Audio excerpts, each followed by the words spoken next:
नमः शिवाय, जय महाकाल। आप सबको पता है कि सोमवार का दिन आ रहा है और ये वीडियो मनोकामना पूर्ति के लिए है। आप बहुत दिनों से परेशान हैं, बहुत सारे व्रत भी कर लिए, फिर भी आपके विश, आपकी मनोकामना पूरी नहीं हो रही, तो ये वीडियो आपके लिए है। पूज्य गुरु जी की कथा से सुन के बहुत अच्छे से आपको बताऊंगा। बस आपको एक रुद्राक्ष लेना होगा, छोटा सा उपाय करिएगा, जो भी विशेष होंगी, जो भी कामना है पूरी जरूर होगी, ठीक है। लेकिन हमेशा की तरह आपसे कहना चाहता हूँ कि इस पूरी वीडियो में हम लोग 4 बहुत ही प्यारे उपाय की बात करेंगे, जो कि आपको सोमवार के दिन जरूर करनी चाहिए, ठीक है। तो सिर्फ आप सुनते जाएं, समझने की कोशिश करिएगा। हम लोग एक एक उपाय की तरफ बढ़ते हैं। तो पहला हमारा उपाय होगा जो कि आपको रुद्राक्ष से करना है, क्योंकि भैया इसको करने से बेनिफिट क्या है, फायदा क्या है। तो इसका एक ही फायदा है, वो है अगर आप परेशान हैं, आपके विश मनोकामना बहुत दिनों से अधूरी है, तो वो पूरी होगी, ठीक है। देखो, अब देखो, इस उपाय को करने के लिए आपको कौन सी चीज़ की ज़रूरत होगी, समझिएगा। स्क्रीन पर आपको एक रुद्राक्ष दिख रहा है ना। आपको इसी तरीके से 5 मुखी रुद्राक्ष लेना है। कहोगे भैया पहचानेंगे कैसे? तो जहाँ पर मैंने सर्किल कर रखा है, इस सर्किल से होती हुई 5 चीज़ें यहाँ से होकर के 5 क्रॉस होते हैं। देखो, जैसे जो कटा नहीं होता है, 1 2 3 4 5, ठीक है। तो ये क्या है? 5 मुखी रुद्राक्ष इसी तरीके से ले लेना, ठीक है। आगे बढ़ें। फिर आपको ज़रूरत होगी इस तरीके से एक शमी के पत्ते की, मात्र एक शमी का पत्ता लेना, ज़्यादा नहीं लेना है। अब जो चीज़ अब बताने जा रहा हूँ ना, उस चीज़ को बहुत ज़्यादा ध्यान से सुनिएगा। स्क्रीन पर आपको दिख रहा होगा एक तांबे का लोटा, दिख रहा है ना। इस तांबे के लोटे में आपको अपने घर से जल भरना है। कितने? अपने घर से जल भरना। और जो मैंने आपको 5 मुखी रुद्राक्ष दिखाए, वो 5 मुखी रुद्राक्ष इसी कलश के अंदर डाल देना, ठीक है। डाल करके इसमें शमी पत्र नहीं डालना, सिर्फ रुद्राक्ष डालना। और इन दोनों चीज़ों को लेके पहुंच जाना महादेव के शिवलिंग के पास। सुबह जाना चाहो सुबह जाओ, शाम को जाना चाहें तो शाम को भी जा सकते हैं, ठीक है। जो बताऊंगा सुनिएगा। जो आपने तांबे के लोटे में कलश में एक रुद्राक्ष को डाल रखा है, उस रुद्राक्ष को आप क्या करेंगे, शिवलिंग के पास पहुंच करके किसी भी चीज़ से, चाहे तो चम्मच से या फिर किसी भी चीज़ से, आप उस रुद्राक्ष को निकाल करके अपने पास रख लेंगे, ठीक है। पास में रखने के बाद जो एक शमी का पत्ता आपके पास है, उस शमी पत्र को महादेव के शिवलिंग के ठीक ऊपर समर्पित करेंगे, श्री शिवाय नमस्तुभ्यम का स्मरण करते हुए, ठीक है। समर्पित करना। उसके बाद जो एक लोटा जल तांबे के लोटे में है, जिसमें से रुद्राक्ष आपने निकाल लिया है, वह जल उसी शमी पत्र के ऊपर आपको अपनी मनोकामना कहते हुए, अपने विशेष को कहते हुए, जो भी आप प्रॉब्लम में हो उस कामना से वही शमी पत्र के ऊपर समर्पित कर देना। जल बहता हुआ जलाधारी से नीचे गिरेगा। आपको अपना दाहिना हाथ लगा करके उस जल को रोक लेना है और अपने दोनों आंखों पे लगा लेना, और आपको कुछ भी करने की जरूरत नहीं है, ठीक है। बात आई समझ में? बहुत ही ज्यादा आसान से उपाय था आपके विशेष, आपकी मनोकामना को पूरी करने के लिए। बाकी जो रुद्राक्ष आपके पास में है, उसको आप अपने घर पे रख लीजिएगा। अब यहीं पे आपको बात करते पर कर लिए, आगे बढ़ते हैं हम लोग अपने दूसरे उपाय की तरफ, जो कि आपको काले मिर्च से करने है ना।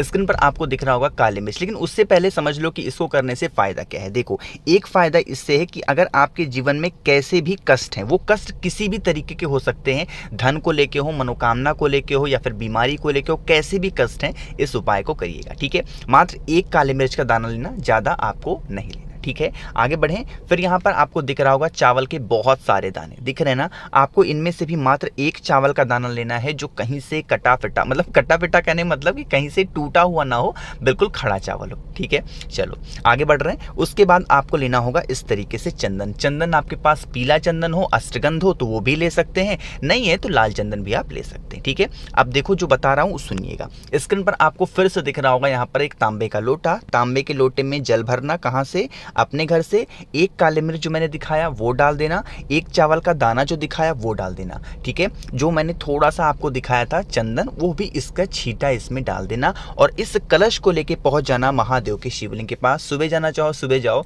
शाम को जाना चाहे शाम को जाए, ठीक है। हमेशा की तरह क्या करना होगा, पहुंच करके फेस रखना उत्तर दिशा, यानी कि नॉर्थ डायरेक्शन, ठीक है। और अंबे का लोटा है ना, महादेव के शिवलिंग के ऊपर 5 जगहों पे उसका जल समर्पित करना है। कितने जगह पे?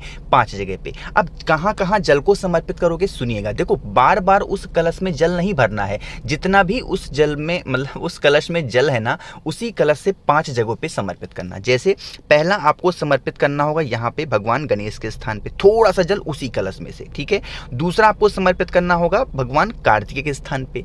तीसरा आपको समर्पित करना होगा ये जो माता अशोक सुंदरी का स्थान है, वहां पे समर्पित करना, ठीक है। 3 जगह समर्पित होगी। और जो बाकी की 2 जगह हैं वो सुनिएगा। जो चौथी जगह होगी माता माता का जो हस्त कमल आपको दिख रहा है, बिल्कुल एक ही साइड नहीं करना, चारों तरफ गोल गोल करते हुए उस जल को समर्पित करना। ठीक है, बाकी जो बचा हुआ जल आपके कलश में है, महादेव के नाम, कोई सा भी नाम जो सबसे आपको आसान लगता हो, जो सबसे आपको अच्छा लगता हो, उन महादेव का नाम लेकर के बाकी का बचा हुआ जल महादेव के शिवलिंग के ठीक ऊपर समर्पित करना। ठीक है, कोई नाम याद नहीं आ रहा है तो श्री शिवाय नमस्तुभ्यम का स्मरण करते हुए समर्पित कर देना। उसके बाद आप वहां पे खड़े होना, अपनी झोली फैलाना, हाथ जोड़ना, कहना महादेव से, महादेव हम लोग बहुत परेशान हैं, हम लोग के जीवन में इस तरीके से और इस चीज के लिए कष्ट है, आप हमारे इस कष्ट को जल्दी से जल्दी दूर कर दें, मेरी यही कामना है। ठीक है, बस और आपको कुछ भी नहीं करना। ठीक है, बात आई समझ में? तो यहाँ पर हमने 2 उपाय की बात कर ली है।